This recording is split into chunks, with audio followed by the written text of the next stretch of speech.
கர்த்தருடைய பிள்ளைகளே, கர்த்தருடைய நாளிலும் நீங்கள் அவருடைய சமூகத்திலே கூடியிருக்கிறீங்க. கர்த்தருக்கு மகிமை உண்டாவதாக.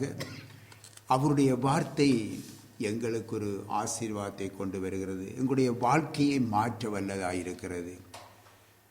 இந்த உலகத்திலே நாங்கள் பலவிதமான வழிகளிலே சென்று கொண்டிருக்கிறோம், பலவிதமான நினைவுகளில் சென்று கொண்டிருக்கிறோம். ஆனால் ஆண்டவருடைய வார்த்தை நம்மை மாற்றி நம்மை பரிசுத்தப்படுத்துகிறது. நாங்கள் பார்க்கிறோம், அருமையானவர்களே,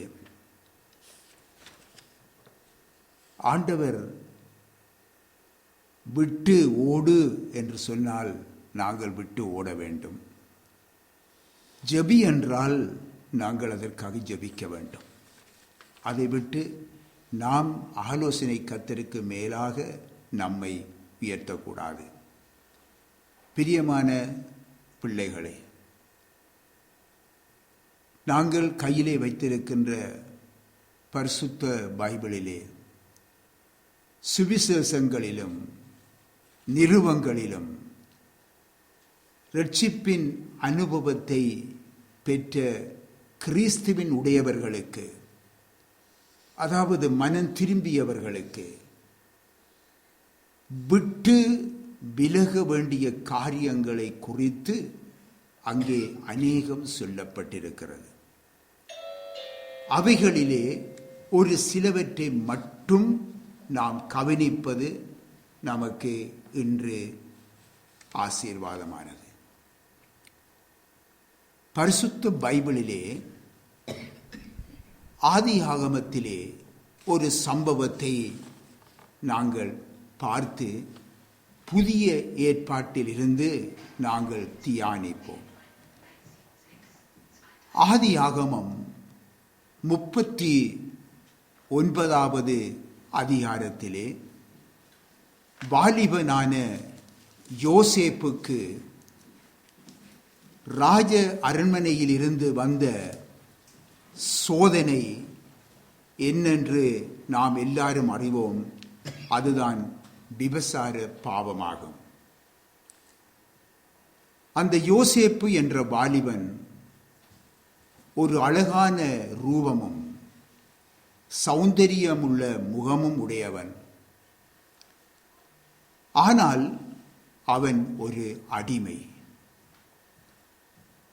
எகிப்தின் ராஜாவின் அதிபதியாகிய போத்திபார் அந்த அடிமையை தன்னுடைய வீட்டிற்கென்று அவன் விலைக்கு வாங்கியிருந்தான். அவன் கடவுள் பக்தி உள்ளவன். அவனுடன் தேவன் இருக்கிறார் என்று அந்த புற ஜாதி அதிபதி அறிந்து கொண்டான். இது எவ்வளவு ஒரு பெரிய சாட்சி பாருங்க. அந்த அடிமையிலே தேவன் இருக்கிறார், அவன் ஒரு மிகவும் கடவுள் பக்தி உடையவன் என்பதை அவன் புற மதத்தவன் அறிந்து கொண்டான் என்றால் அது ஒரு பெரியதொரு சாட்சி. இதுதான் முக்கியமானது. அப்படியாயின் அந்த அடிமையான வாலிபன் யோசேப்பு எப்படிப்பட்ட ஒரு சாட்சி உடையவனாக இருந்திருக்கிறான் என்று நீங்க பாருங்க. யோசேப்பு என்ற இந்த வாலிபன் தன் தகப்பன் சகோதரங்களோடு எவ்வளவு செல்லமாக அவன் வளர்ந்தவன், எவ்வளவு அன்போடு வளர்ந்தவன், எவ்வளவு சந்தோஷமான நித்திரையை பெற்று அனுபவித்தவன்.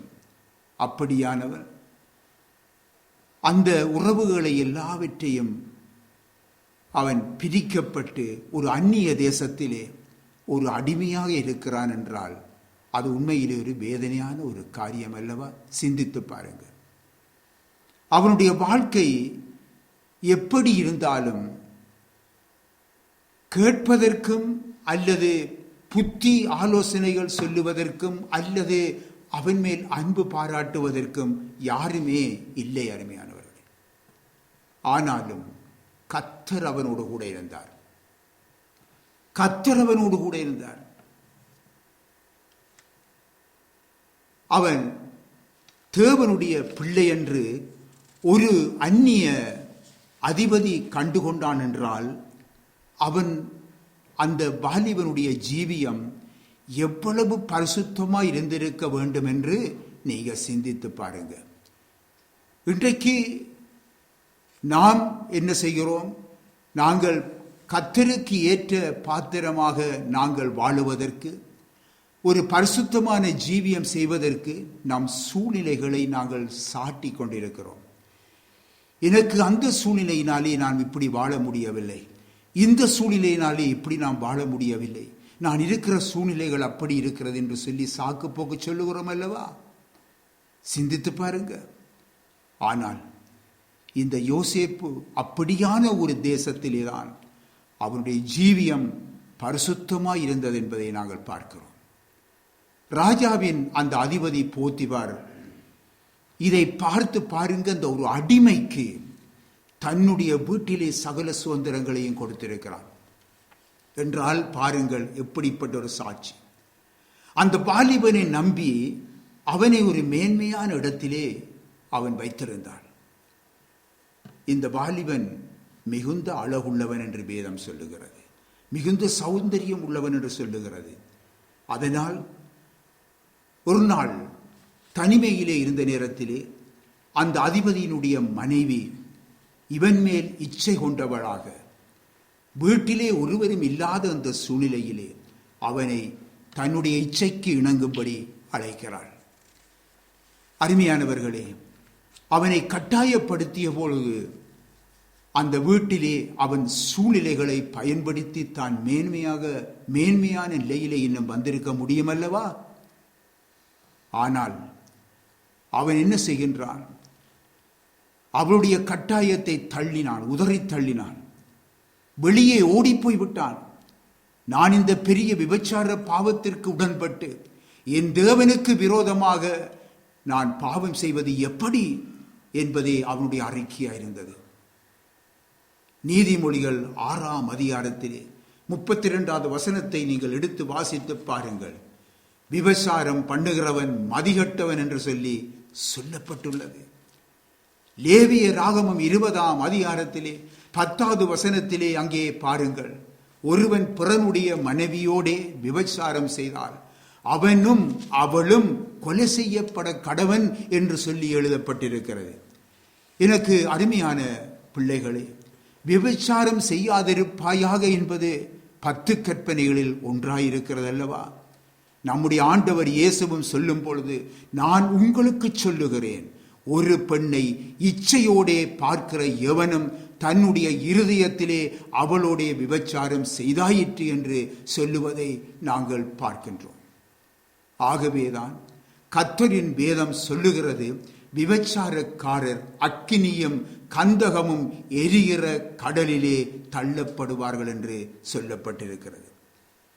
அருமையான பிள்ளைகளே, இந்த வாலிபன் யோசேப்பு தன்னை நெருங்கி வந்த அந்த பாவ சோதனையை விட்டு ஓடினான் என்று சொல்லி நாங்கள் பார்க்கிறோம்.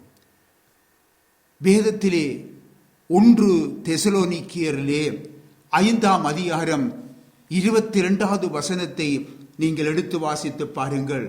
பொல்லாங்காய் தோன்றுகின்ற எல்லாவற்றையும் விட்டு விலகுங்கள் என்று எழுதப்பட்டிருக்கிறது. அருமையான கர்த்தருடைய பிள்ளைகளே, நாம் ஆண்டவர் இயேசு கிறிஸ்துடைய பரிசுத்த இரத்தத்தினாலே மீட்கப்பட்ட பிள்ளைகள். அதிலே எந்த விதமான மாற்று கருத்தும் இல்லை. நாம் கிறிஸ்தவர்கள் என்று நம்மை சொல்லிக் கொள்ளுகிறோம், நல்லது. ஆனால் அருமையானவர்களே, நாம் நம்முடைய ஆவிக்குரிய ஜீவியத்திலே வளர்ந்திருக்கிறோமா? அதை ஆராய்ந்து பார்க்க வேண்டும். நம்முடைய சரீர வளர்ச்சியை குறித்து நான் பேசவில்லை, அல்லது நம்முடைய படிப்பை குறித்து பேசவில்லை, நம்முடைய வேதாம கல்லூரியின் படிப்பை குறித்து பேசவில்லை. ஏனென்றால் அது எல்லாம் நல்லது, தவறல்ல. ஆனால் நான் கிறிஸ்துவுக்குள் நான் வளர்ந்திருக்கிறேனா? அதுதான் முக்கியம். அருமையான கர்த்தருடைய பிள்ளைகளே, நாம் தேவனுடைய பிள்ளைகள் என்றால் அந்த ஆவியில் நம்முடைய வளர்ச்சி இருக்க வேண்டும். மற்றபடி நான் என்னுடைய வளர்ச்சியையோ அல்லது என்னுடைய படிப்பின் வளர்ச்சியையோ அல்ல, அது அல்ல. நம்முடைய ஆவிக்குரிய வளர்ச்சியில், தேவனோடு நெருங்கி வாழுகிற அந்த வளர்ச்சியில் நான் எந்த அளவுக்கு நான் வளர்ந்திருக்கிறேன், அல்லது நான் இன்னும் குழந்தையாக இருக்கிறேனா என்பதை நாம் ஆராய்ந்து பார்க்க வேண்டும். நாம் குழந்தைகளாக அல்ல. இன்றைக்கு பாருங்கள், எங்களுடைய பிள்ளைகள் யாராவது அவர்கள் பிறந்தது போன்றே அவர்கள் இருப்பார்கள் என்றால் அந்த பிள்ளை நிச்சயமாக ஏதோ ஒரு நோயுற்ற ஒரு பிள்ளை அல்லவா?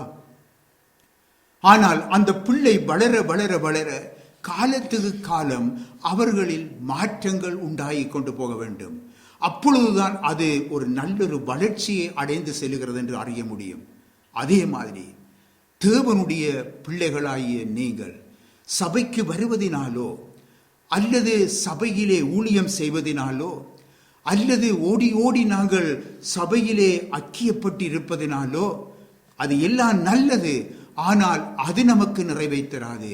நாம் நம்முடைய ஆவிக்குரிய வளர்ச்சியில், கிறிஸ்துவோடு கூடிய வளர்ச்சியிலே நாம் வளர்ந்து வர வேண்டும். அருமையானவர்களே, அதுதான் நம்மை ஒரு நாள் பரலோகம் கொண்டு செல்லும். முக்கியமாக கவனியுங்க, வேதத்திலே ஓடுங்கள் என்று சொல்லப்பட்டிருக்கிறது, விலகுங்கள் என்று சொல்லப்பட்டிருக்கிறது. இந்த தேவ ஆலோசனை உலக மக்களுக்கு சொல்லப்படவில்லை. இன்னும் ஆண்டவரை விசுவசிக்காத அல்லது ஆண்டவருடைய ரட்சிப்பை பெற்றுக்கொள்ளாத பிள்ளைகளுக்கு சொல்லவில்லை. உலக மக்களுக்காக அல்லது உலகத்திலே பெயர் கிறிஸ்தவர்களுக்காக சொல்லப்படவில்லை. அல்லது வேதத்திலே சொல்லப்பட்டிருக்கிறபடி தேமா அல்லது கண்ணான் ஆகிய அலெக்சாந்தரை போன்ற கிறிஸ்தவர்களுக்கு சொல்லப்படவில்லை. கிறிஸ்துவின் உடையவர்களாய் வாழும் தேவ ஜனங்களுக்காக மட்டுமே என்பதை நீங்கள் புரிந்து கொள்ள வேண்டும். கிறிஸ்துவின் உடையவர்களாக நாங்கள் வாழும் அந்த தேவ பிள்ளைகளுக்காக மட்டுமே, அருமையானவர்களே, இந்த ஆலோசனை சொல்லப்படுகிற என்ன தெரியுமா? ஓடுங்கள், விலகுங்கள் என்று சொல்லி ஆலோசனை வழங்கப்படுகிறது. எனக்கு அருமையானவர்களே, வேதத்தை வாசித்து பாருங்கள். நீயோ தேவனுடைய மனுஷனே என்று சொல்லி குறிப்பிடப்பட்டு சொல்லப்படுகிறது. நீயோ தேவனுடைய மனுஷனே என்று குறிப்பிட்டு இந்த ஆலோசனையும் எச்சரிப்பும் தரப்படுகிறது. அதாவது இன்னும் தெளிவாக நாம் கூறுவதாயின், உலகத்தார் ஆண்டவரை இன்னும் ஏற்றுக்கொள்ளாதவர்கள், ரட்சிப்பு அடையாதவர்கள், அடுத்தது ரட்சிப்பு அடைந்தோம் என்று சொல்லுகிறவர்களிலே இன்னுமாக ஒரு மாய்மால கிறிஸ்தவர்கள், இன்னுமாக கள்ள போதகர்கள், கள்ள ஊழியர்கள், வேத புரட்டர்கள், அவர்கள் எப்படியும் நடப்பார்கள். அருமையானவர்களே, அவர்கள் எப்படியும் நடப்பார்கள். ஆனால் வேதம் சொல்லுகிறது என்ன? நீயோ தேவனுடைய மனுஷனே என்று சொல்லி அவர்களிலே, இப்படிப்பட்டவர்களிலே இருந்து வேறு பிரிக்கப்பட்ட உங்களை பார்த்து தேவனுடைய ஆவியானவர் பேசிக் கொண்டிருக்கிறார். நீயோ அவைகளை விட்டு நீ விலகிப்போ என்று சொல்லப்படுகிறது. அவைகளை விட்டு ஓடு என்று சொல்லி அங்கே சொல்லப்படுகிறது. நின்று கூட நீ பார்க்க கூடாது, ஓடு என்றுதான் சொல்லப்படுகிறது. பாருங்க, அன்று நாங்கள் பார்க்கும் பொழுது, இடத்திலே பார்க்கும் பொழுது, நீ ஓடிப்போ என்று சொன்ன கட்டளைக்கு கீழ்ப்படியாமல் இருந்தவர்களுக்கு என்ன நடந்தது என்று கூட நீங்கள் அறிவீர்கள். வாசிப்போம். 1 தீமோத்தேயுவிலே 6ஆம் அதிகாரம் 3 தொடக்கம் 5 வரைக்கும் வாசிங்க. ஒருவன் நம்முடைய கர்த்தராகிய இயேசு கிறிஸ்துவின் ஆரோக்கியமான வசனங்களையும் தேவ பக்திக்கேற்ற உபதேசங்களையும், ஆரோக்கியமான கர்த்தர் இயேசு கிறிஸ்துவினுடைய ஆரோக்கியமான வசனங்களையும் தேவ பக்திக்கு ஏதுவான உபதேசங்களையும் ஒப்புக்கொள்ளாமல் வேற்றுமையான உபதேசங்களை போதிக்கிறவனானால் அவன் இருமாப்புள்ளவனும் ஒன்றும் அறியாதவனும் தர்க்கங்களையும் வாக்குவாதங்களையும் பற்றி நோய் கொண்டவனுமாய் இருக்கிறான். அவைகளாலே பொறாமையும் சண்டையும் தூஷணங்களும் பொல்லாத சம்சயங்களும் உண்டாகி கெட்ட சிந்தையுள்ளவர்களும் சத்தியமில்லாதவர்களும் தேவ பக்தியை ஆதாய தொழிலென்று எண்ணுகிறவர்களுமாயிருக்கிற மனுஷர்களால் உண்டாகும் மாறுபாடான தர்க்கங்களும் பிறக்கும். இப்படிப்பட்டவர்களை விட்டு விலகு என்று ஆண்டவர் சொல்லுகிறார். இன்றைக்கு சிலர் இதுகளை கேட்டவுடனே சிலர் சொல்லுவார்கள், ஐயோ நாங்கள் அவர்களுக்காண்டி ஜெபிப்போம் என்று சொல்லுவார்கள். இல்லை, ஆண்டவர் விட்டு ஓடு என்றால் ஓடு, ஜெபி என்றால் ஜெபி, நில் என்றால் நில். அதை விட்டு ஆண்டவருடைய வார்த்தைக்கு விரோதமாக நாம் எம்முடைய ஆலோசனைகளை வைக்கக்கூடாது. நம்முடைய ஆண்டவருடைய பெயரே ஆலோசனை கர்த்தர். அவர் தருகிற ஆலோசனைகளுக்கு நாங்கள் கீழ்ப்படிய வேண்டியது எங்களுடைய பொறுப்பு. அதற்கு மேலாக நாம் ஆலோசனை சொல்லுகிறவர்களாக நாம் காணப்படக்கூடாது. ஆகவேதான் நான் உங்களுக்கு ஆரம்பத்திலேயே நான் உங்களுக்கு சொன்னேன், விட்டு ஓடு என்று கர்த்தர் சொன்னால் விட்டு ஓடு, ஜெபம் செய் என்றால் அவனுக்காக ஜெபம் செய். உதாரணமாக பாருங்கள், 2 கொரிந்தியரிலே 6ஆம் அதிகாரம் 14ஆம் வசனத்திலே அங்கே தொடக்கம் பாருங்க, அங்கே சொல்லப்பட்டிருக்கிறது. இந்த காலத்திலே நாங்கள் பார்க்கும் பொழுது பல வேற்றுமையான உபதேசங்கள் நிறைய உண்டு, வேத புரட்டுகள் அதிகம் உண்டு, நிறைய உண்டு. நீங்கள் எல்லாரும் அறிவீர்கள். நீங்கள் இந்த வேதத்தை வாசித்து பார்க்கும் பொழுது சொல்லப்படுகிறது, அந்நிய நுகத்திலே அவ விசுவாசிகளுடன் பிணைக்கப்படக்கூடாது என்று சொல்லப்பட்டிருக்கிறது. இவற்றில் ஒன்று என்ன தெரியுமா? அதாவது அந்நிய நோகத்திலே அவ விசுவாசிகளுடன் பிணைக்கப்படக்கூடாது என்று சொல்லப்படுகிற அந்த சத்தியத்திலே ஒன்று, வேறு பிரிக்கப்பட்ட ஒரு தேவனுடைய பிள்ளை அவ விசுவாசியை தங்கள் வாழ்க்கை துணையாக கொள்ளக்கூடாது. ஏன் தெரியுமா? உங்களுக்கு பொதுவாக இந்த வார்த்தையை நீங்கள் கேள்விப்பட்டிருப்பீங்க. இப்பொழுது நீங்க உபாகமம் 22ஆம் அதிகாரத்திலே 10வது வசனத்தை தயவு செய்து வாசியுங்க. மாட்டையும் கழுதையும் பிணைத்து உழாதிருப்பாயாக. மாட்டையும் கழுதையையும் பிணைத்து நீ உழக்கூடாது. விளங்கிக் கொள்ளுங்க. மாட்டையும் சேர்த்துத்தான் பிணைத்துத்தான் உழுவாங்க. இங்கே ஆண்டவர் சொல்கிறார், மாட்டையும் கழுதையையும் பிணைத்து உழக்கூடாது. மாடு சுத்தமான ஒரு பிராணி, கழுதை அசுத்தமான பிராணி. பின்ன இந்த பிராணிகளுடைய நடைய பாருங்க, அது ஒரு வேறையாத்தான் இருக்கும். அதனுடைய சக்திகள் கூட வேறையாத்தான் இருக்கும், சுபாவம் வேறையாத்தான் இருக்கும். அது பொருத்தமற்றதல்லவா? ஆகவேதான் அநீதியில் இருந்து விலகி வாழுதல், இருளில் இருந்து விலகி வாழுதல், பேலியாளத்திலே இருந்து விலகி வாழுதல், விக்கிரகங்களில் இருந்து விலகி வாழுதல் போன்றவை அனைத்தும் தேவ ஆவியானோர் தந்திருக்கும் தெளிவான ஆலோசனை. அருமையானவர்களே, இன்றைக்கு உங்களுக்கு நீங்கள் ஒரு பிரசங்கத்தை இன்றைக்கு நாம் செய்துவிட்டு போறதிலே எந்த பிரயோஜனமும் இல்லை. உங்களுக்கு விளங்கக்கூடிய விதத்திலே, உங்களுக்கு புரிந்து கொள்ளக்கூடிய விதத்திலே, நீங்கள் சிந்திக்கக்கூடிய விதத்திலே சாதாரண நடைமுறைகளையும் வெளிப்படுத்தி காட்டி உங்களுக்கு வெளிப்படுத்தும் பொழுது உங்களுடைய ஆவிக்குரிய ஜீவியத்திலே மாற்றம் உண்டாகும். மேடையிலே நின்று நான் பிரசங்கம் பண்ணிவிட்டு போறது, அதிலே எந்த மாற்றமும் உங்களுக்கு ஏற்பட போறதில்லை. ஏதோ அரசியல் கூட்டத்திலே இருந்து ஒரு வார்த்தை கூட்டத்திலே அவைகள் பேசுவதை கேட்டுவிட்டு போற மாதிரியே இருக்கும். சிந்தித்து பாருங்க. ஆகவே உங்களுடைய உணர்வுகளை தூண்டிவிடவும், உங்களுடைய சிந்தனைகளை தூண்டிவிடவும், நீங்கள் சிந்திக்கக்கூடிய ஆற்றலை பெற்றுக்கொள்ள வேண்டும் என்பதற்காக நான் உங்களுக்கு இவ்விதமாக ஆறுதலாக தெளிவாக உங்களுக்கு சொல்லி தண்டு கொண்டே போகிறேன். அருமையானவர்களே, இதுதான். ஆகவே தேவ கர்த்தராகிய இயேசு கிறிஸ்துவினுடைய ஆரோக்கியமான வசனம், தேவ பக்திக்கேற்ற உபதேசம், இதுகளில் நாம் எப்பொழுதும் உறுதியாயிருக்க வேண்டும். இப்படி இருக்கும் பொழுது பாருங்க, இன்றைக்கு கள்ள போதகர்கள் இருக்கிறார்கள். வேதத்திலே சொல்லப்பட்டிருக்கிறது, அந்த அப்போஸ்தலர்கள் சொல்லி இருக்கிறார்கள், ஆண்டவர் இயேசு கிறிஸ்து சொல்லி இருக்கிறார். ஆகவே நாமும் அதை உங்களுக்கு சுட்டி காட்ட வேண்டியது மிக அவசியம். கள்ள போதகர்கள் இருக்கிறார்கள், கள்ள ஊழியர்கள் இருக்கிறார்கள், வேத புரட்டர்கள் இருக்கிறார்கள். இவர்கள் என்ன சொல்லுவார்கள் தெரியுமா?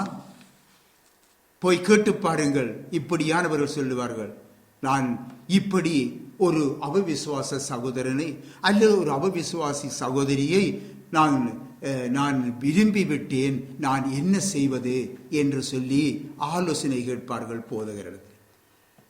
அருமையானவர்களே, அவர்கள் என்ன சொல்லுவார்கள்?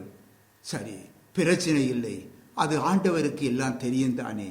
ஆகவே நீ அந்த அவவிசுவாசியை நீ திருமணம் செய்து பின்பு அவர்களை ரட்சிப்புக்கு நேராக வழிநடத்து. நீ கல்யாணம் செய்த பிற்பாடு நீ அந்த பிள்ளையோ உன்ற வாழ்க்கை துணையை நீ சபைக்கு கூட்டிக் கொண்டு வா, ரட்சிப்புக்குள்ளாக வழிநடத்துவோம் என்று சொல்லுவார்கள். அதே திருமணங்களை அவர்களே நடத்தி வைப்பார்கள். அருமையானவர்களே, எங்களுடைய வாழ்க்கையில் இவ்விதமாக நடந்தது. இல்லை, நீ இதை திரும்பக்கூடாது என்று சொன்னால் உடனே என்ன செய்வார்கள்? சபையை விட்டு போகிறோம் என்பார்கள். நான் சொல்லிவிடுவது, உனக்கு கீழ்ப்படிய மனமில்லை என்றால் போயிரையா என்று சொல்லிவிடுவோம். இதுதான் நம்முடைய ஊழியம். ஆகவே வேதம் சொல்லுகிறது, இவ்விதமான ஆலோசனை கொடுப்பவர்கள் வேசி மார்க்கத்தார் சொல்லப்பட்டிருக்கிறது. வேதத்திலே பாருங்கள், வேசி பிள்ளை கர்த்தருடைய சபைக்கு உட்படலாகாது என்று சொல்லியும் 10 தலைமுறைக்கும் சபைக்கு உட்படலாகாது என்று சொல்லியும் அங்கே சொல்லப்பட்டிருக்கிறது. நீங்கள் உபாகமம் 23ஆம் அதிகாரத்திலே 2ஆம் வசனத்திலே நீங்கள் பாருங்கள். ஆகவே சபைக்குட்படாதவன் எப்படி அவருடைய வருகையிலே எடுத்துக்கொள்ளப்படுவான்? சிந்தித்து பாருங்கள். ஆகவேதான் கர்த்தராகிய இயேசு கிறிஸ்துவின் ஆரோக்கியமான வசனங்கள் சொல்லுகிறது என்ன தெரியுமா? சரீரமோ வேசித்தனத்திற்கு அல்ல, கர்த்தருக்குரியது. கர்த்தருக்குரியது. கிறிஸ்துவின் அவயவங்களை வேசியின் அவயவங்களாக மாற்றலாமா? இல்லை. மட்டுமல்ல, வேசியுடன் இசைந்திருக்கிறவன் அவளுடனே கூட ஒரே சரீரமாய் இருக்கிறான்.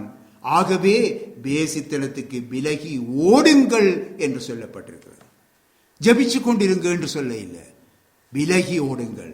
ஆகவேதான் விபச்சாரக்காரன் வேசி மார்க்கத்தாருடன் இசைந்திருந்து கொண்டு அவர்களுக்காக ஜெபிப்போம் என்று சொல்லுகிறவர்கள் வேற்றுமையான உபதேசங்களை போதிக்கிறவர்களே. இப்படிப்பட்டவர்களை விட்டு விலகு என்றுதான் கர்த்தருடைய ஆவியானவர் வேதத்திலே சொல்லி இருக்கிறார். அருமையானவர்களே, அடுத்ததாக தேவனுடைய மனுஷராகிய நீங்கள் தர்க்கங்களையும் வாக்குவாதங்களையும் விட்டு விலகுங்க. யாரும் உங்களோடு கிறிஸ்துவின் நிமித்தமாக நீங்கள் தர்க்கங்களையும் வாக்குவாதங்களையும் செய்ய விரும்புகிறார்களோ அவர்களை விட்டு விலகுங்க. அவர்கள் தாங்களும் வாக்குவாதம் செய்கிறவர்களாகவும் மற்றவர்களையும் அந்த வாக்குவாதத்திலே ஈடுபடுத்துகிறவர்களாயும் அவர்கள் காணப்படுவார்கள். நாங்கள் அவர்களை விட்டு நாம் விலக வேண்டும். வேதம் சொல்லுகிறது, அவர்கள் ஒன்றும் அறியாதவர்கள் என்று சொல்லப்படுகிறது. வேதம் அப்படித்தான் கூறுகிறது. அப்படிப்பட்டவர்களிலே சுயமாளுகை செய்யும். நீங்கள் அவ்விதமாக தர்க்கங்களை விட்டு நீங்க விலகி போங்க, இவருக்கு தெரியாது உண்டோ என்று சொல்லியும் விடுவாங்க. பரவாயில்லை. யூத மத தலைவர்களை பாருங்கள். நம்முடைய ஆண்டவர் இயேசு அவர்களுக்கு எவ்வளவோ சத்தியங்களை அவர் எடுத்து கூறினார். ஆனாலும் அவர்கள் விசுவசித்தார்களா? இல்லையே. அவருடைய மத வைராக்கியம் அவர்களை ஆண்டு கொண்டிருந்தது. அவரை கொல்லத்தான் முயற்சி செய்தார்கள். அவர் மேல் கற்களை வீச கற்களை எடுத்தார்கள். அவருடைய புனிதமான பிறப்பை குறித்து கூட குற்றப்படுத்தினார்கள். மலை உச்சியிலிருந்து அவரை தள்ளிவிட முயற்சித்தார்கள். இன்னுமாக பல வழிகளிலே இவர்களை எப்படி குற்றம் பிடிக்கலாம் என்று அவர்கள் பார்த்தார்கள். ஸ்தேவானை நீங்கள் பார்க்கிறீர்கள். ஸ்தேவானுடன் தர்க்கம் பண்ணி அவரை கல்லெறிந்து கொன்றார்கள் என்று பார்க்கிறோம் அல்லவா? ஆகவே அருமையானவர்களே, ஒன்றை அறிந்து கொள்ளுங்க, கிறிஸ்துவும் அவருடைய சுவிசேஷமும் தர்க்கத்துக்கு உரியது அல்ல. விவாதத்துக்கு உரியது அல்ல. பட்டிமன்றம் வைத்து விவாதிப்பதும் அல்ல. இயேசு சொல்லுவதை கேளுங்க. வாசிப்போம். யோவான் சுவிசேஷத்திலே 12ஆம் அதிகாரம் 48வது வசனத்தை தயவு செய்து வாசியுங்க. என்னை தள்ளி என் வார்த்தைகளை ஏற்றுக்கொள்ளாதவனை நியாயம் தீர்க்கிறதொன்று இருக்கிறது. நான் சொன்ன வசனமே அவனை கடைசி நாளில் நியாயம் தீர்க்கும். கர்த்தருக்கு மகிமை உண்டாவதாக. இயேசு கிறிஸ்துவை விசுவாசித்து அவரை பின்பற்றினால் நித்திய ஜீவன், வேண்டாம் என நிராகரித்தால் நித்திய ஆக்கினை. இதுதான் சத்தியம். இதை எந்த விவாத மேடையும் மாற்றப் போவது இல்லை.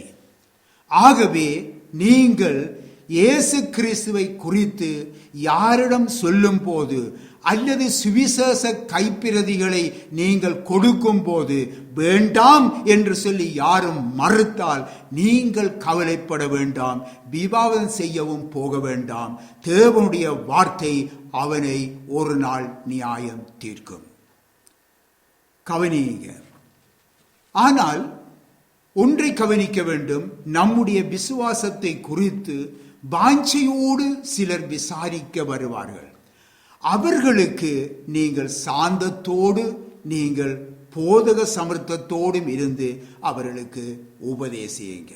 அதற்கு நாம் தயாராக இருக்க வேண்டும். ஆனால் வீண் பேச்சுக்களுக்கு நாம் ஒருபொழுதுமே இடம் கொடுக்க கூடாது. அடுத்ததாக நீங்கள் 1 தீமோத்தேயு 6ஆம் அதிகாரம் 10யும் 11யும் தயவு செய்து வாசியுங்க. பண ஆசை எல்லா தீமைக்கும் வேறாயிருக்கிறது. பண ஆசை எல்லா தீமைக்கும் வேறாயிருக்கிறது. சிலர் அதை இச்சித்து விசுவாசத்தை விட்டு வழுவி அநேக வேதனைகளாலே தங்களை உருவ குத்தி கொண்டிருக்கிறார்கள். நீயோ தேவனுடைய மனுஷனே இவைகளை விட்டோடி, பண ஆசையை விட்டு ஓடு. இவைகளை விட்டோடி நீதியையும் தேவ பக்தியையும் விசுவாசத்தையும் அன்பையும் பொறுமையையும் சாந்த குணத்தையும் அடையும்படி நாடு. கர்த்தருக்கு மகிமை உண்டாவதா.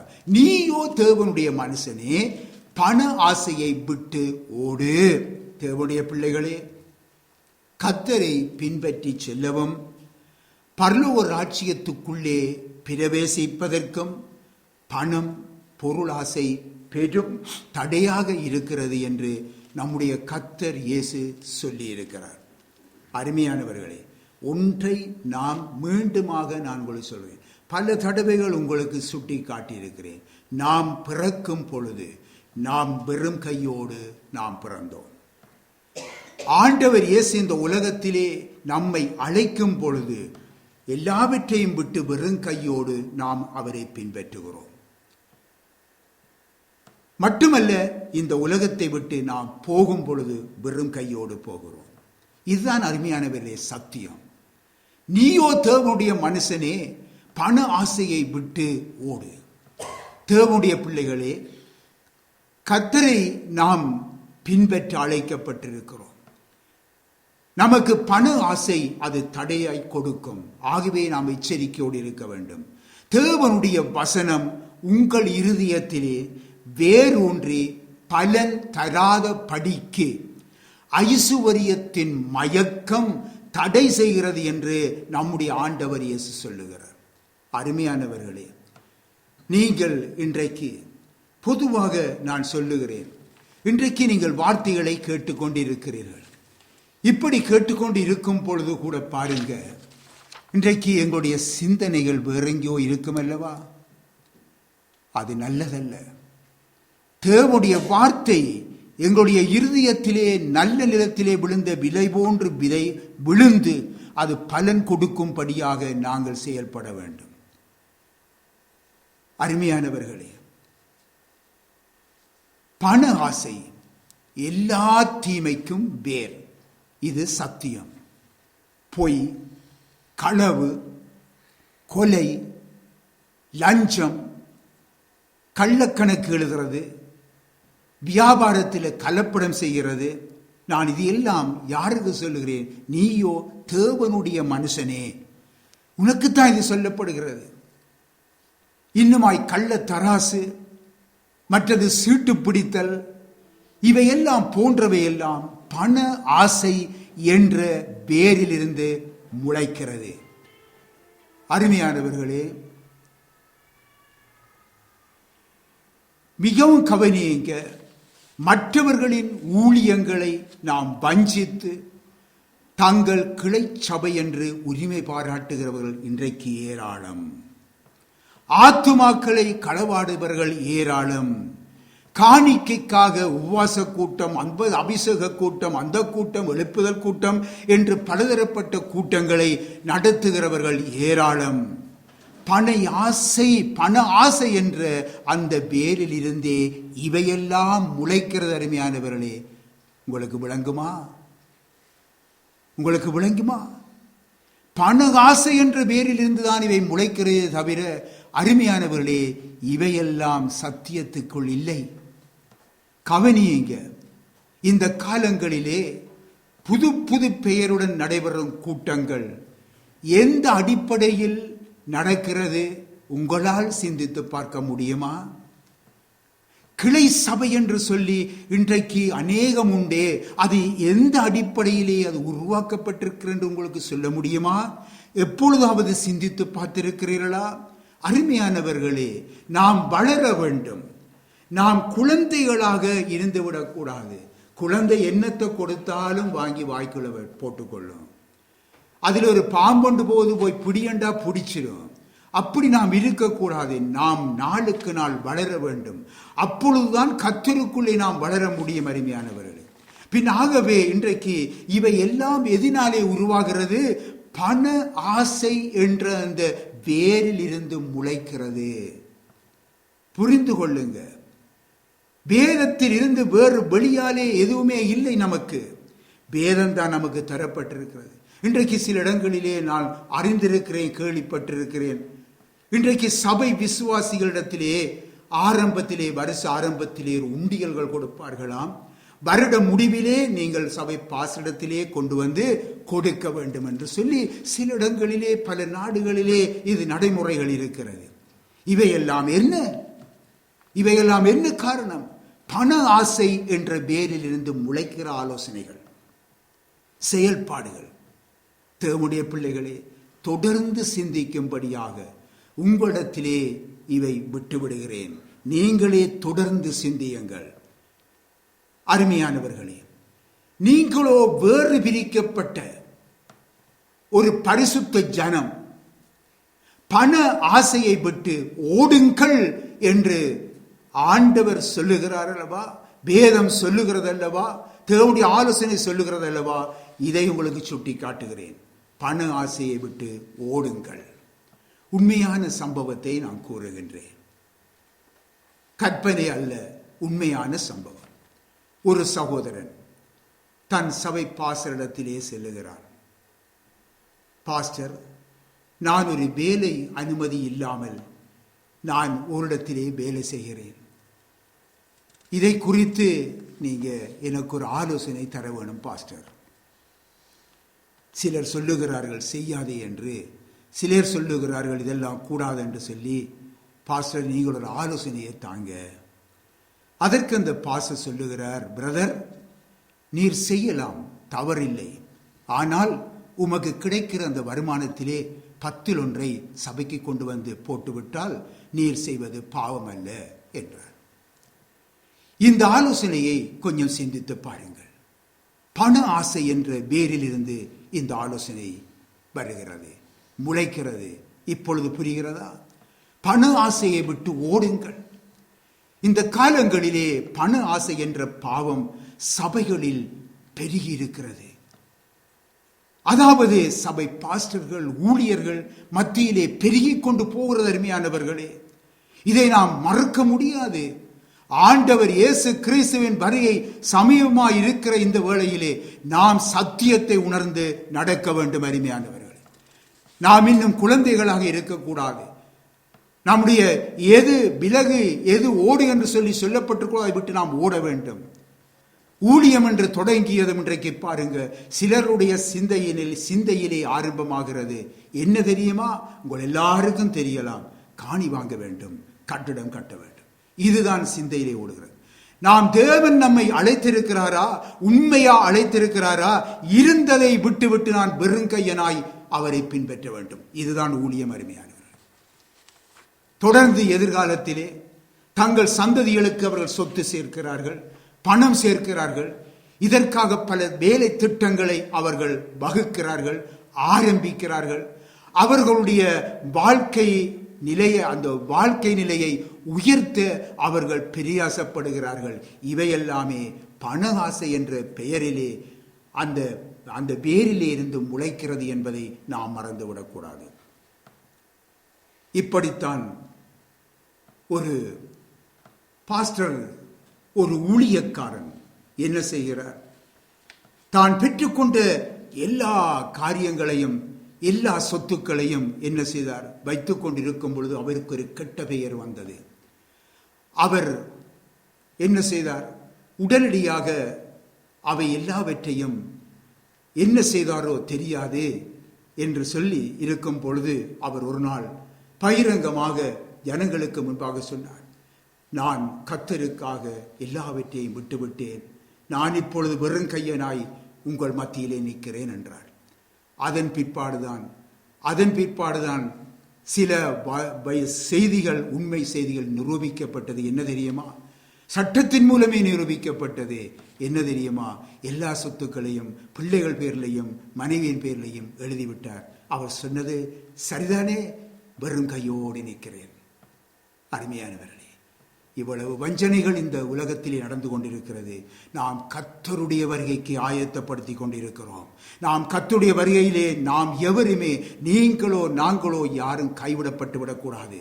மிகவும் ஒரு பயங்கரமான ஒரு காலம் வந்து கொண்டிருக்கிறது. நாம் அறிந்தவர்கள், அறியாதவர்கள் அல்ல, அறிந்தவர்கள் நாம் சிந்தித்து செயல்பட வேண்டும்.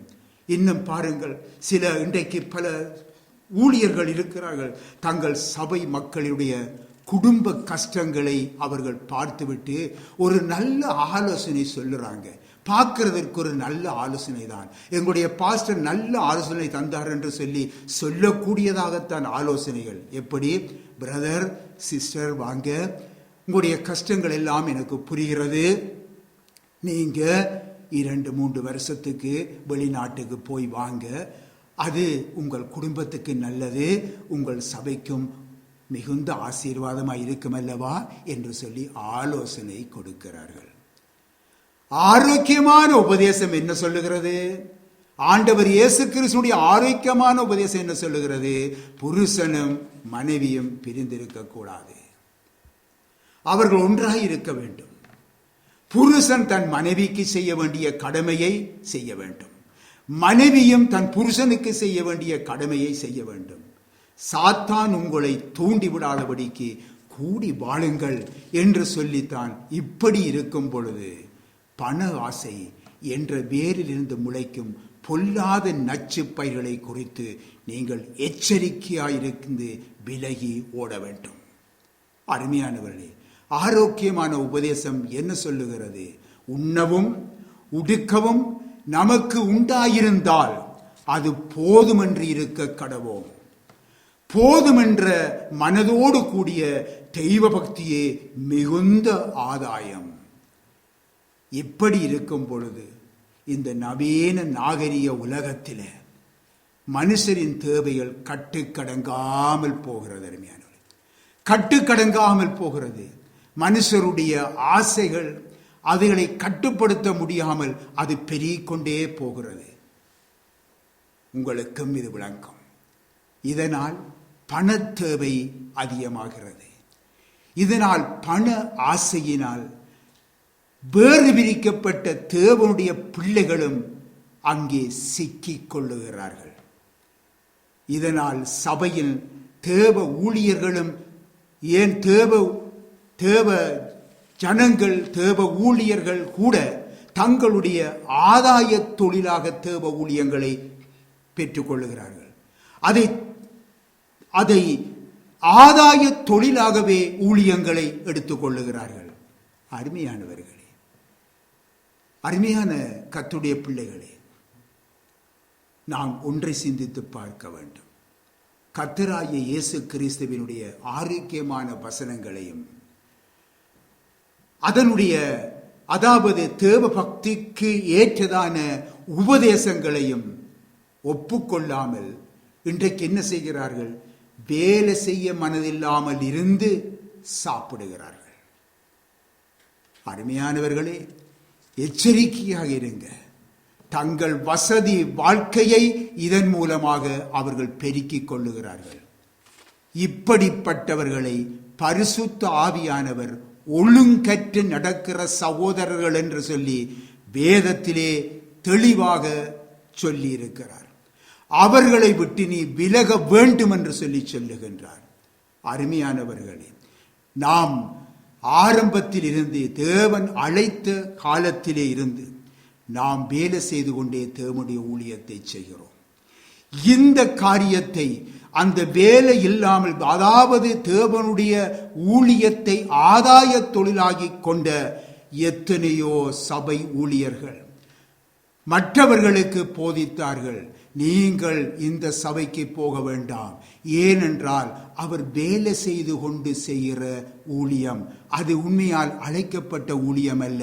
நாங்கள் பாருங்கள், கர்த்தருக்காக நாங்கள் வேலைகளை விட்டு வந்திருக்கிறோம் என்று சொல்லி ஜனங்களை வஞ்சித்த காலம் இன்றும் அவர்களை வஞ்சித்துக் கொண்டு இப்படி இருக்கிறதை நாங்கள் காணுகிறோம். ஆனால் வேதம் அவர்களை என்ன சொல்லுகிறது? ஒழுங்கற்ற சகோதரர்கள் இவர்கள், அவர்களை விட்டு நீ விலகு. அவர்களுக்காக ஜெபியுங்கள் என்று சொல்லவில்லை, விலகுங்கள் என்றே கட்டளையை பெற்றிருக்கிறோம். அருமையானவர்களே, ஆகவே வேறு பிரிக்கப்பட்ட நாம் ஒவ்வொருவரும் தேவனுடைய உக்கிரானக்காரர். நாம் மட்டுமல்ல, சிலர் சொல்லுவார்கள் நான் தேவனுடைய உக்கிரானக்காரன். அண்மையிலே கூட ஒரு ஊழியக்காரன் சொன்னதை நாங்கள் கேட்டோம். நான் தேவனுடைய உக்கிரானக்காரன். நீங்கள் சபைக்கு நீங்கள் போடுகிறீர்கள், காணிக்கை போடுகிறீர்கள், தசமபாகம் போடுகிறீர்கள், நாங்கள் என்ன செய்கிறோம் என்று நீங்கள் எங்களிடத்திலே கேட்கக்கூடாது.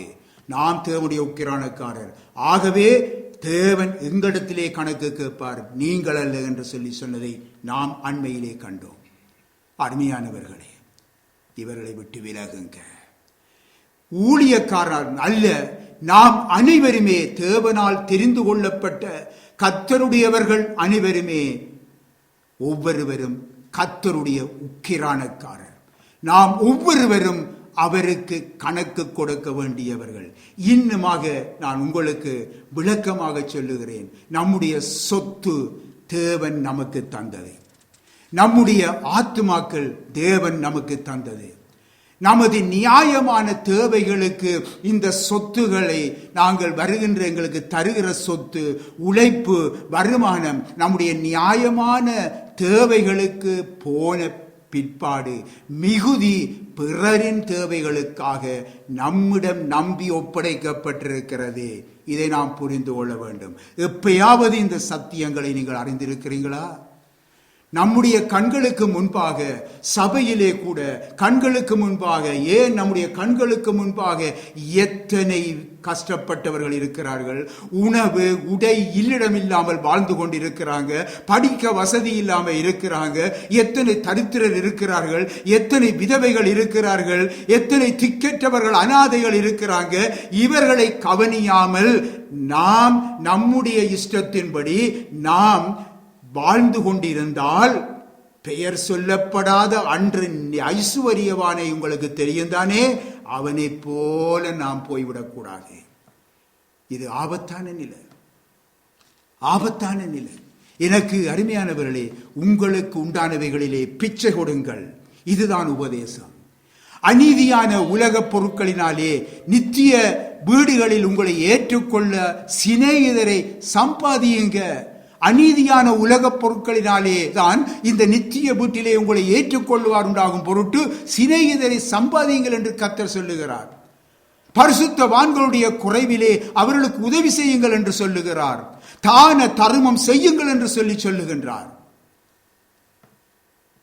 கவனிங்க, இன்னொரு சத்தியத்தை உங்களுக்கு சொல்லித்தார. யூதாசிடத்திலே கர்த்தர் கொடுத்து வைத்த ஒரு முக்கியமான பொறுப்பெது? சொல்லுங்க பாப்பா நீங்களே. யூதாசிடத்திலே கர்த்தர் கொடுத்து வைத்த ஒரு முக்கியமான பொருள் என்ன? சொல்லுங்க. யூதாசிடத்திலே கர்த்தர் கொடுத்து வைத்த முக்கியமான பொருள் என்ன? பணப்பை. என்ன சாமான்? பணப்பை. கர்த்தருக்கு ஸ்தோத்திரம். பில யூதாசிடத்திலே பணப்பையை கொடுத்து வைத்தது போல தேவன் சபை ஊழியரிடமும் நம் ஒவ்வொருடமும் உண்மை உள்ளவர்கள் என்று எண்ணி பணப்பைகளை தந்திருக்கிறார். பணப்பைகளை தந்து வைத்திருக்கிறார். இது யாருடையது? யாருக்கு சொந்தமானது? சொல்லுங்க. இப்ப யாருக்கு சொந்தமானது? இதே தெரியாதா உங்களுக்கு? இது யாருக்கு சொந்தமானது? யாருக்கு சொந்தமானது? அப்படின்ற ஜூதாசா போயிடுவோமே. கர்த்தருக்கு சொந்தமானது. கர்த்தருக்கு சொந்தமானது. அந்த பணப்பையை நமக்கு தந்திருக்கிறார். கர்த்தருக்கு சொந்தமானது. ஆகவே ஒரு சதத்திலும் உண்மை இருக்க வேண்டும். ஒவ்வொரு சதத்திலும் உண்மை இருக்க வேண்டும். சரி, இறுதியாக 2 தீமோத்தேயு 2ஆம் அதிகாரம் 22ஆம் வசனத்தை வாசிங்க. அன்றியும் பாலியத்துக்குரிய இச்சைகளுக்கு விலகி ஓடி, பாலியத்துக்குரிய இச்சைகளுக்கு விலகி ஓடு. சுத்த இருதயத்தோடு கர்த்தரை தொழுது கொள்ளுகிறவர்களுடனே நீதியையும் விசுவாசத்தையும் அன்பையும் சமாதானத்தையும் அடையும்படி நாடு. கர்த்தருக்கு மகிமை உண்டாவதாக. பாலியத்துக்குரிய இச்சைகளுக்கு நீ விலகி ஓடு என்று சொல்லி கர்த்தர் சொல்லுகிறார். ஆம், அருமையானவர்களே, பிரியமான பிள்ளைகளே, கர்த்தருடைய வேதம் சொல்லுகிறது, நீ உன் வாலிப பராயத்திலே யாரை நினைக்க சொல்லி? சிருஷ்டிகரை நினை. உன்னுடைய சிருஷ்டிகரை நினை. பிரசங்கி நீங்க 12ஆம் அதிகாரத்திலே 1 தொடக்கம் 7 வரைக்கும் நீங்கள் வீட்டுக்கு கொண்டு சென்று வாசித்து பாருங்க. அன்று நம்முடைய ஆதி தாய் இருக்கிறார். ஆதி தாயுடைய பேர் என்ன? சொல்லுங்க. ஆதி தாயுடைய பேர் ஏவாள். ஏவாளா? நீங்க சொல்லுங்க பாப்பா. ஏவாள். ஆதி தாய் ஏவாள். கொஞ்சம் இதுதான் சொல்லுறது உங்களுக்கு சந்தேகம் வந்துருது பாத்தீங்கன்னு. பின்ன ஆகவே இல்ல பாஸ்டர் நீங்க சொல்றான் புல இதுதான் சரி என்று சொல்ற அளவில் இருக்கணும். சரி, ஆதி தாய் ஏவாள். பின்ன ஏவாளுடைய கண்ணுக்கு முன் இருந்த அந்த விருட்சம் எப்படி இருந்ததாம்?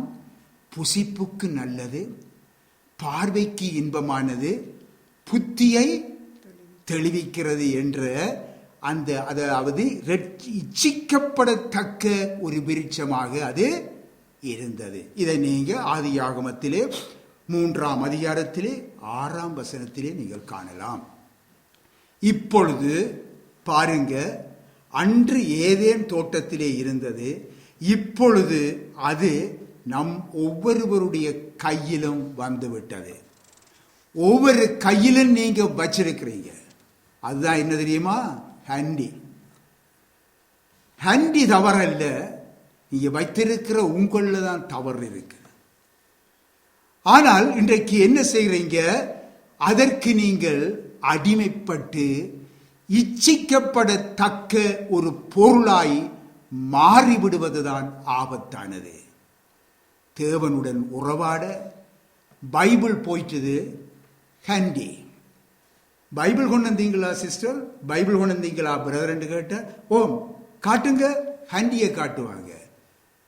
பைபிள் பேர் என்ன? ஹோலி பைபிள், பரிசுத்த பைபிள். இது பரிசுத்தமா? நீங்க காட்டுற சாமான் பரிசுத்தமா? சிந்தித்து பாருங்க. பின் ஆகவே இது என்ன? ஒரு இச்சிக்கப்படத்தக்க ஒரு விருட்சமாக மாறிட்டது. அன்று ஏதேன் தோட்டத்தில் இருந்தது, இப்ப உங்களுடைய கைகளுக்குள்ளே வந்து விட்டது. நீங்கள் இதை அறியாம இருக்கிறீங்க. ஆகவே அருமையானவரே, ஒரு நாளுமே அல்ல, பரிசுத்த பைபிள் பரிசுத்த பைபிள் தான். இதை விட்டு வேற எதுவுமே பைபிளாகிவிட முடியாது. இதுதான் தேவன் தந்த வேதம். அருமையானவர்களே, உங்களுடைய கைஹண்டியிலே பரிசுத்தத்தை காட்ட முடியுமா? சொல்லுங்க பார்ப்போம். இல்லை. பின் ஆகவே கொஞ்சம் சிந்திக்க வேண்டும். தேவனுடைய பிள்ளைகள் சிந்திக்க வேண்டும். இன்றைக்கு தேவனுடைய உறவாட பைபிள் போய் இன்றைக்கு ஹண்டியை பைபிள் ஆக்கி விட்டாங்க. இதற்குள்ளே ஊழியர்கள் கூட, நீங்கள் மட்டுமல்ல, இன்றைக்கு விசுவாசிகள் மாத்திரமல்ல, ஊழியர்கள் கூட இன்றைக்கு அடங்குகிறார்கள். ஏனென்றால் பிரசங்க பீடத்திலே ஹண்டிய டப்ப வைத்துக் கொண்டுதான் அவர்கள் என்ன செய்வார்கள்? பிரசங்கிப்பார்கள். எச்சரிக்கையாகிருங்க, எச்சரிக்கையாகிருங்க. இன்றைக்கு பாருங்க, சாப்பாடு இல்லாவிட்டாலும் ஹண்டி இல்லாம வாழ்க்கை இல்லை என்ற நிலைக்கு இன்றைக்கு வந்துட்டது. தவறு. இன்றைக்கு உலகத்தார் வாழுகிறார்கள். நான் சொல்லுகிறது தேவனுடைய பிள்ளைகளுக்கு. இன்றைக்கு பைபிள் வாசிக்க நேரம் இல்லை, ஆனா கண்டிப்பாக்க நேரம் இருக்கு. ஜெபம் செய்ய நேரம் இல்லை, கண்டிப்பாக்க நேரம் இருக்கு. அம்மா அப்பாவோட தாய் தகப்பனோடு கதைக்கிறதுக்கு நேரம் இல்லை, ஆனால் கண்டிப்பாக்க நேரம் இருக்கு. பெற்றோர் பிள்ளைகளோட கதைக்கிறதுக்கு நேரம் இல்லை, ஆனால் கண்டிப்பாக டைம் இருக்கு. கணவன் மனைவிக்கு இடையிலே பாருங்க, அவர் ஒருவரோடு இருந்து கதைக்கிறதுக்கு நேரம் இல்லை, ஆனால் 2 பேரும் 2 பக்கத்தில் இருந்து கொண்டு கண்டி பார்த்து கொண்டு இருப்பாங்க. முந்தின நாள்ல கணவனும் மனைவியும் சேர்ந்திருந்து கதைச்சு கொண்டிருப்பாங்க. இப்ப என்ன செய்வாங்க? கதைக்கிறதெல்லாம் ஹண்டியோட, இவர் ஒரு பக்கத்தில் அவர் ஒரு பக்கத்திலிருந்து கதைப்பார். இப்படியான ஒரு பரிதாபநிலைகளை இன்றைக்கு நாங்கள் கண்டுகொண்டுதான் இருக்கோம். ஒருவர் சேர்ந்திருந்து சந்தோஷமாக கதைக்க விருப்பம் இல்லை, ஆனால் ஹண்டியோடு இருப்பது ஒரு தனிப்பட்ட ஒரு சந்தோஷம். இது ஆபத்து, இது ஆபத்தானது. சத்தியத்தை அறிஞ்சு கொள்ளுங்க. கர்த்தருடைய சபைக்கு இன்றைக்கு பைபிள் கொண்டு வர இன்றைக்கு மறந்துடுவாங்க. பைபிள் கொண்டு இல்லையா, ஆனா ஹண்டி மறக்க மாட்டாங்க. சிந்திச்சு பாருங்க. ஜெப நேரங்கள், தேவ ஆராதனை நேரங்கள் அல்லது சபைக்குள்ளே ஹண்டியை பண்ண மாட்டாங்க. ஏன் தெரியுமா?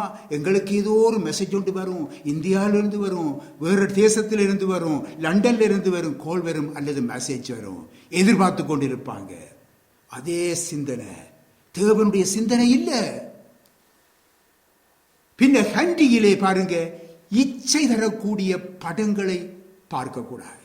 எத்தனையோ படங்கள், அதை நாம் தவிர்த்து விட வேண்டும்.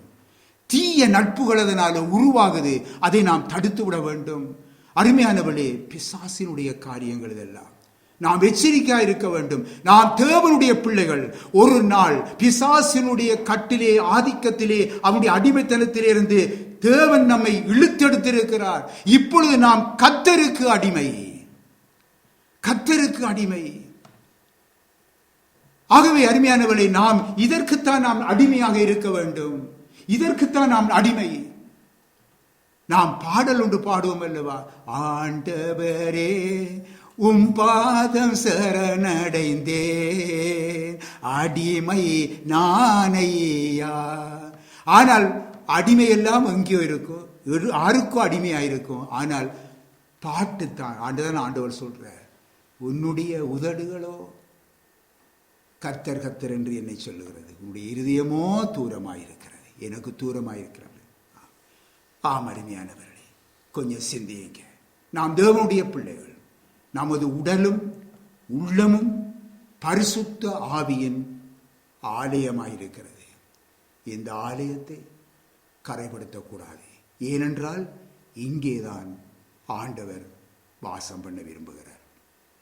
கர்த்தருடைய ஆவியானவர் நம்மோடு கூட இருக்கிறார். அவரை துக்கப்படுத்தக்கூடிய எதையும் நாம் செய்துவிடக்கூடாது.